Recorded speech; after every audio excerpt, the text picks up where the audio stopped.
We're pretty much finished with the profit reporting season and a good time to look at some of the issues that are affecting shareholders at the moment. I'm joined now by Vaz Kolesnikoff, CEO of the Australian Shareholders Association. Vaz, welcome to the programme. Thanks for having me. I've got to ask you about Centro first. This judgment on the Centro directors, no bans, no fines. The judge saying it would otherwise be unfair and inappropriate. Well, I suppose if you look at it, I think we've all had parking tickets greater than what happened. But I think, end of the day, from a shareholder's point of view, how do you explain to a shareholder that they relied on directors and they were proven to have, done something wrong under the Corps Act and there was no penalty? It's just hard to explain. I think the feeling was that this public outing that they had was enough accountability.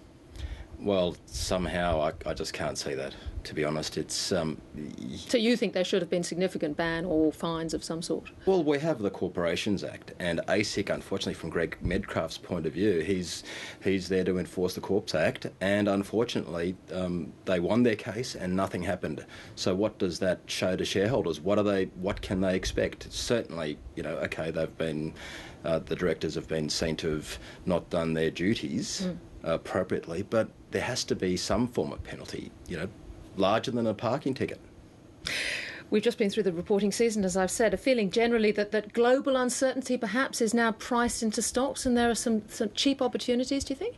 Well, definitely. I think a lot of people that I speak with, the various research providers, and if you look at the numbers, the PE ratios are pretty low, so there are opportunities there. The issue is now, how much longer will this global uncertainty continue? Because manufacturing stocks and retail stocks obviously are suffering on the whole, aren't they? Well, these are all consumer sentiment issues from the retail perspective, and this will continue for as long as the debt crises continue and as long as the US unemployment stays high, European unemployment rates stay high. These are all confidence issues, and personally I just don't see them resolving for a while, so I think there's no rush. What about the leadership of these sorts of companies? Look, it's certainly from an example of BlueScope Steel, it's disappointing. Certainly they're reporting poor results, losing $1 billion. Okay, that's a global competitiveness issue. Certainly the FX hasn't helped BlueScope. Certainly the scale of manufacturing hasn't helped. They're not competitive, so okay, you have to rationalise production. But then there's no leadership. You need the leaders of the company to actually set the example and say, okay, look, we're all suffering here. We're not going to pay ourselves bonuses. We don't deserve them. That became a big issue last week. I mean, the other company, of course, that is in the throes of a major restructuring is Qantas. Now, these rumours of a private equity bid just won't go away, will they?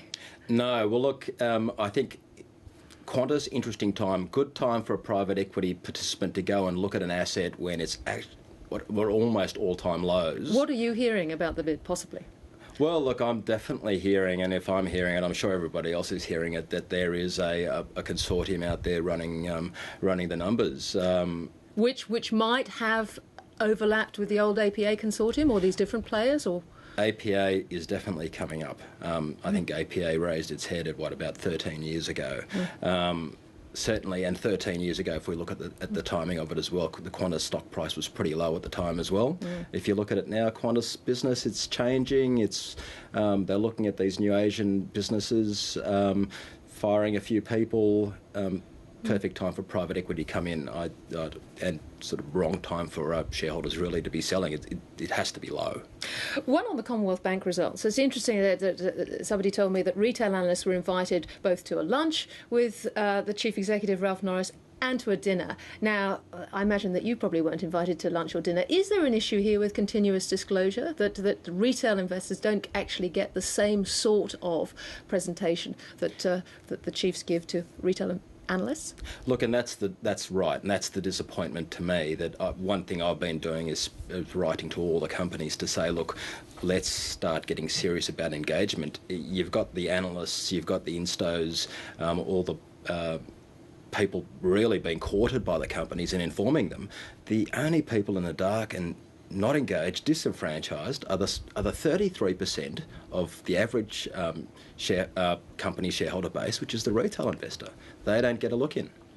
Vaz Kolesnikoff, it's been great to talk to you. Thank you so much for joining us. Thanks for having me.